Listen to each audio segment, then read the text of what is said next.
Hello everyone, today we've got another greenhouse related video. Picking up more or less where we left off in the last one, I'm going to take this whole thing one step further and turn some of these valuable crops into wine to see if it is worth it. And since the sweet gem berries in here cannot be turned into wine, I'm going to be doing a comparison between the next two most valuable crops, being the ancient fruit and the starfruit.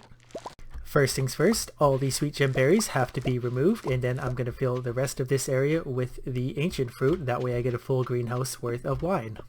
Okay, that was fast. Now it's just a matter of waiting these to hit maturity in 28 days. While I'm waiting, I'm going to make more kegs, which turns the ancient fruit into wine, and some more casks, which turns that wine into its most valuable quality, the iridium quality. The first thing we're going to need in this process are more kegs, which take 30 wood, 1 copper bar, 1 iron bar, and 1 oak resin each to make. The only thing on those ingredients I don't have an abundance of is the oak resin, so luckily I have a few tappers left over in my chests. I'm going to place those on trees for now, if I can navigate through the mess of truffles to make it to the forest. Luckily this area to the south near the spring onions has lots of oak trees I can utilize, so I'm going to make as many tappers as I need to utilize every single tree here. There are actually both the oak and the maple tree down here. They look quite similar in spring. I happen to have a lot of the ingredients needed for the tapper, so I'm just going to go ahead and tap everything. It's all stuff I'm going to need eventually for something anyway. And that covers this area already. There's probably about 15 tappers on trees down here. So I'm just going to go check the one area immediately east of my farm for the rest, and that's going to be all I can do for today. There are obviously a few more trees here I can utilize. Some of them already have tappers on them. I'm just going to put a few on the remaining. That's the wrong kind of tree, but like I said, more of everything is always better. Now that all my trees are tapped, I'll check back in them in about a week. That's how long they take to produce. Once my wine is done, I'm going to use the casks, to age it into its iridium quality, so obviously I'm going to need a few more of these to do it in any reasonable amount of time. They're pretty straightforward to make. They are made out of 20 wood and 1 hardwood, pretty straightforward. Luckily I have lots of either of those, so I'm going to lay a bunch down. After using all my hardwood supply, this is what it looks like. Change the layout a bit into a more efficient pattern. There's only 72 casks here so far. Obviously I need more like 116, so I'm going to have to farm some more hardwood to get this complete. Not sure I'm even going to be able to fit enough casks down here to make this work. Alright, it only took a few days for me to fill my entire cellar with casks. This is enough to cover one greenhouse crop pretty sufficiently, so that worked out pretty nicely. I was worried I wouldn't have enough room. But in saying that, I am going to make a shed today, or at least get one started from the carpenter shop, to accommodate some of the kegs I'm going to need because I don't have room in my greenhouse. The shed, pretty straightforward to make, 15,000 gold, 300 wood. And it really only occupies a small footprint in your field and gives you a lot of extra room to work with. Now it's simply a matter of waiting for my tappers to be done to produce me some oak resin so I can continue making more kegs, all while waiting for my ancient fruit to be done. 1 week since I put the tappers up and they're already starting to produce, so I'm going to run around and collect them and see how many of the oak resins I get in a single day. Okay, it seems I've run into a little hiccup in my strategy. As I was collecting the resin out of my tappers, every time I collected it, the tapper was destroyed. Not sure why that was happening, never had an issue with that before. Maybe it's something in the new update I'm not aware of. Now, considering that my tappers keep exploding every time they produce me something useful, I'm going to change my strategy just a little bit. If I get just a few more kegs, I can do the entire greenhouse in just 4 rounds with the kegs, so I'm going to do that instead. It's actually faster for me in real time anyway.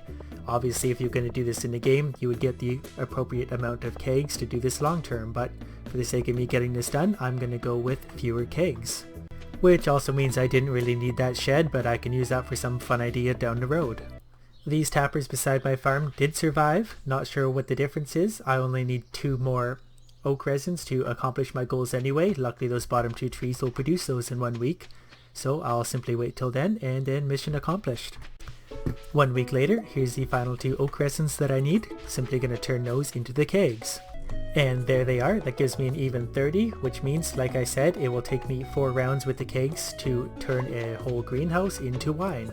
Now I'm just going to wait another 2 weeks or so until the fruit are ready and then do that. Here we are, roughly 28 days from when I initially planted the ancient fruit. They're all ready to go now, so I'm going to pick them all and start throwing them into the kegs so that they turn into wine. It takes 1 week to do so, so it's going to take me 4 weeks total to turn these all into wine. All the kegs are now going. It only took me till 7:30 AM game time, so no time at all to do that. I am going to take just a few more of these oak resins beside my farm and turn them into just a few more kegs just to make sure I didn't screw up on my math. I would just really hate to get to the 4th week and realized I had a few ancient fruit left over that still needed to be turned into wine, so that's why I made a few more. Anyways, now I'm just going to sleep for 1 week until those are ready and then flip them for new ones. Just like that, it's 1 week later, my first batch of wine is already done, so simply going to pick it and flip it for the next ones. So there's my first 32 wine, regular quality of course. It doesn't change quality until you put it into the casks, at which point the longer you wait, the better quality it will be. Time to sleep for another week until the next batch is ready. Batch number 2, number 3, and number 4, the final harvest of the ancient fruit wine. This should give me the 116 or so I need, which would be the equivalent of a full greenhouse, depending on your sprinkler layout of course. Now that we have our 116 wine, I'm going to pick all the ancient fruit here because this crop is going to be traded out for Starfruit shortly. And of course, I'm going to throw all this wine into these casks in my cellar today. Just like that, the casks are pulsing away. The numbers worked out really good. There's only one extra cask down here, so that worked out awesome. Now this wine is simply going to sit in these casks for 2 full seasons, seeing as it takes 2 full seasons to turn all the way into Iridium quality wine. While we wait for that, we're going to run to the desert to grab some starfruit seeds and get ready with the starfruit crop in the greenhouse. So long as the lovable drunk Pam doesn't crash the bus along the way. One thing to consider in this comparison, and for those of you who want to do this out there, the starfruit seeds do cost 400 gold themselves, which means a total of about 46,400 gold to fill a greenhouse with, which means they obviously cost a lot more than the ancient fruit, which is essentially free, just a lot more time consuming. Either way, you'll definitely make your money back doing this. It's just you have to consider that you need at least 46,000 gold just to buy the seeds. You obviously don't need fertilizer, seeing as the wine it makes is just basic wine no matter what quality the fruit is. You could use speed grow if you wanted to. I'm not going to in this case because it's just not going to make this any faster for me overall. There's the starfruit planted. It only takes 13 days to grow, so in 13 days I will start turning it into wine. Same thing, it'll be 1 month after that for rounds of the kegs. Approximately 13 days later, here we are, ready to turn these strange looking things into wine. Kegs are all ready to go, so 1 week from now, they will produce me my first batch of wine.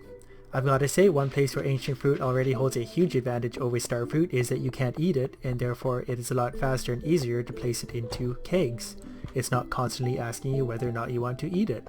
Second batch of wine, and again for number 3. And the final one, only 20 starfruit left to turn into wine, still gonna take a full week. Here are the 20 final bottles of wine, finally finished. Now obviously they can't go into my casks just yet because the ancient fruit wine is still going. It's going to be about another 2 weeks before it hits Iridium quality. Currently you can see by the gold star in the front it is at gold quality. So now I'm just simply going to sleep and wait for it to be done. And here we are finally, the 2nd of spring, and all my Iridium quality ancient fruit wine is finally ready. So we're going to go ahead and pluck each and every one out of its home. For whatever reason, picking that wine seemed to make the game want to crash. It did so several times, so now that I've finally gotten it all into my backpack without the game crashing, I'm actually going to sleep overnight. That way it doesn't crash while I'm trying to put the other wine into the barrels. Anyways, now that these are all cleared up, time to put my starfruit wine into them and then wait for another 2 seasons until these are also Iridium quality. Now, I am going to hold off selling my ancient fruit wine just yet. I'm going to wait till the starfruit wine is also done, that way you can see a direct side-by-side comparison of their value. Now, it's once again time for my favorite part, sleeping for 56 days straight. 2 short seasons later, the starfruit wine is now ready to go, all Iridium quality, so very carefully I'm going to pick these, hopefully the game doesn't crash. Mission accomplished, 116 starfruit wine in my possession, the game did not crash. Now, it's simply a matter of throwing them in the bin, and overnight we will see what they're worth. Keep in mind, the prices we're seeing are reflected with my artisan perk from level 10 farming. That means artisan goods worth 40% more, so they'll be extra valuable. Anyways, I'm pretty excited to see the result of all this effort. So we're looking at a total of, I believe, 1,266,720. Now, interestingly enough, the starfruit wine is actually worth a fair bit more than the ancient fruit wine. This was kind of surprising to me, but it actually does make sense, being that the starfruits individually sell for a lot more than an individual ancient fruit. Normally you get more value out of the ancient fruit because you get a harvest every 7 days, as opposed to the starfruit about double that amount of time. So when it comes to the wine, the starfruit is actually a lot better of an option than the ancient fruit. The ancient fruit itself, if it's not turned into wine for a month in the greenhouse, is worth about 320,000 gold. But the starfruit is worth 180,000 a month just in the greenhouse, but it jumps all the way up to 730 once you turn it into the Iridium wine. So the verdict is, the wine obviously makes everything a lot more valuable. It multiplies the value of the crop by about 6 times. In saying that, it does take a long time. It is a little bit of work to get it initially set up. It's not something I'm going to continue to do in the future, aside from maybe video making purposes. And of course, if you're going to do it, I would definitely do the starfruit over anything else. It is definitely the most valuable. It is pretty easy, especially in comparison to the ancient seeds. You simply have to buy the starfruit seeds and plant them. You don't have to run them through the seed maker, anything crazy like that. All you need is that initial 50,000 gold investment, but you'll still make an easy 500,000 gold at the very least. So that answers that question. That was something I've been curious about for a while. I'd never made anything into its Iridium quality wine before. So obviously very valuable, but too time consuming for my liking. Anyways, that's going to be it for this video. Keep it up. Throw some more good ideas my way. Always appreciated. If you haven't seen my channel yet, go ahead and check it out. Lots of other cool videos like this in there somewhere. I can even show you how I got all these stupid pigs. Anyways, hope you liked this video. Thank you all for watching.